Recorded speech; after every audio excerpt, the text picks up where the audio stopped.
All right, welcome back. And today we have another array question. And this question is kind of, it's pretty popular and there's a lot of variation of it. So we're gonna talk about like the first variation of this.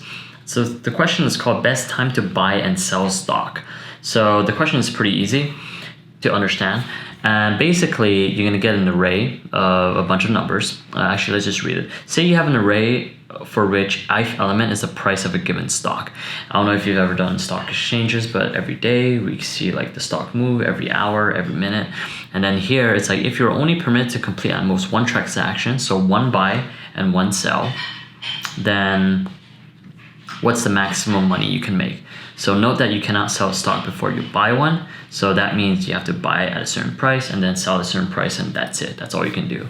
So for here, the example is if you buy on day 2, then the price is at 1, and then you sell on day 5, which is $6, then you get a profit of $5 because 6 minus 1 equals to 5.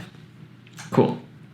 And then in here, it's 0 because the best thing to do is just not to buy, because it's always going down. So you never want to do that. So how would you do this? Now, there is a brute force way. Let me just draw on the iPad real quick. All right, so imagine we're gonna take the first example. So we have 7, 1, 5, 3, 6, 4. All right, so the very brute force way of doing this would be to take every pair from left and right. So we're gonna do like from range 0 to length of the array, and then j from I to the rest of the length. So what you wanna do is you wanna just take the difference between the j index and the I index, and then for every pair, you just calculate what the profit is. Some is negative, some are positive, and then you just record that. And then whenever you get the highest one, you remember what that number is, and then you output the profit. I think you just have to return the profit. Yeah, you just have to return the profit. Let me check. Yeah, you just have to return the profit. So that's it. You just keep a max number and then you just do that. Now, what would the time complexity of that be? The time complexity of that, let's just look at it. Imagine if you have I, and then you go through all of this, and then you have j that goes through all of that, depending on what it is. So that means that would be O of n squared. Right, so that's too slow. There has to be a better way of doing it. And so the trick is to kind of graph it and understand what you're actually doing. So let's graph the price, like if it was an actual stock market. All right, now you have $7 here, and then $1 here, and $5 here. 5. It might not be to scale, but and then 3. I'll show you. And then 6 right here, and then 4 right here. All right. Yeah, so it should be to scale. Okay, so you have this many day 1, day 2, day 3, 4, 5, and 6. So if you look at it, it's very intuitive for a human to just look at it and see what would be the best time to buy and sell. So remember what they say in stock markets: buy low, sell high. So what you would want to do is you would want to buy it here and then sell it here, right? So what's the intuition behind that? Find the lowest point on the graph, and then whatever is on the right, what is the highest point? Or if you find another lowest point, find that lowest point and what's the highest point in the graph.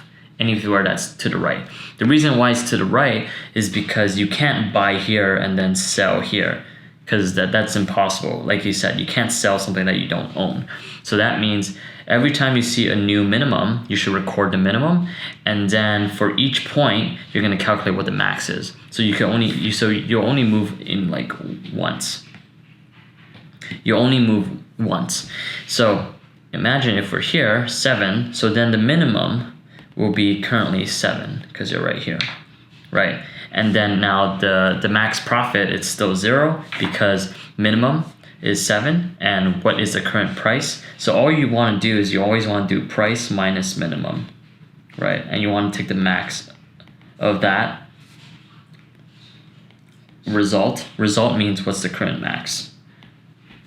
Okay, you always want to do this for every operation. So let's do it here. So here, the result would be 0 because 7 plus 7 minus 7 is 7. And then now, once we go here on the second day, min becomes 1 because now we have a new minimum. And what is the current price? The current price is 1. So 1 minus 1, it's still 0, so no profit. And then now you're here. On day 3, the minimum is still 1, but the price this time, 5. And then result was 0. And then now here, 5 minus 1 equals 4. So that is better. So now result equals 4. Now we go again here. Is it smaller than the minimum? No, it's not. So the minimum remains 1 and the price is 3. But then 3 minus 1 is 2. Result should still be 4 because 4 is still a higher profit. Now let's go to the 5th day. Minimum is still 1 because this is not as big. Sorry, it's not as small. And then the price would be 6. 6 minus 1, 5. 5 is bigger, result becomes 5. And then we go here, minimum is still 1, and then price is 4. Nothing changes, result equals 5. Yeah, so what would have happened? So yeah, so that's pretty much the answer. But what would have happened if the graph looked like this? Right, like 0. Then instead here, it would become minimum would be 0, right? And then price would be 0 here, result is still 4. But then here, the minimum would be 0, and then 6 would be the price, and then you would have had 6. So that's how we update the minimum. Cool. So that's the intuition. So what's the time complexity for this? Because we just go through one pass, that's O of n in terms of time. Space, 0. So we didn't add any more data structures, or we didn't add any more, we didn't use any more memory. So that's constant time. Cool, pretty cool. So let's try to code it up, right? So like we said, let's do some edge cases first. If there's nothing, right? If it's an empty array, then you just return 0 because there's no profit. You just don't buy and you don't sell. All right. So then we start with 0 profit because if the stock just goes down, it means don't buy. Just absolutely don't buy. And then you'll have 0 profit. Now, the minimum will start by being the first number like we did before when it was 7. So price equals 7. And then, minimum equals the first index of the price. And then for P in prices, 2 cases. 2 things we have to check. If there's a new minimum, all right? So if minimum is bigger than whatever this price is, then we're gonna update the minimum. And then if we don't update, actually this doesn't need to be else. We can actually just do this all the time. But the result can be, actually we don't need this else. We do result equals max of result, or if currently the price minus minimum. And then we just return the result. So yeah, so does that make sense? In here, we want to make sure that we keep the minimum, right? If ever we see something that's smaller than the minimum, then we update it. And here, we always calculate the difference between the buy, the lowest point of the buy, and the sell, right? The difference between that is your profit, and then we want to make sure that we maximize the profit, so we have max here, so that every time it's bigger, we change it. So let's run the code, all right, and let's submit it. Cool, awesome. That's pretty much it. So yeah, I hope that was useful for you, and that's another array question. And yeah, see you next time.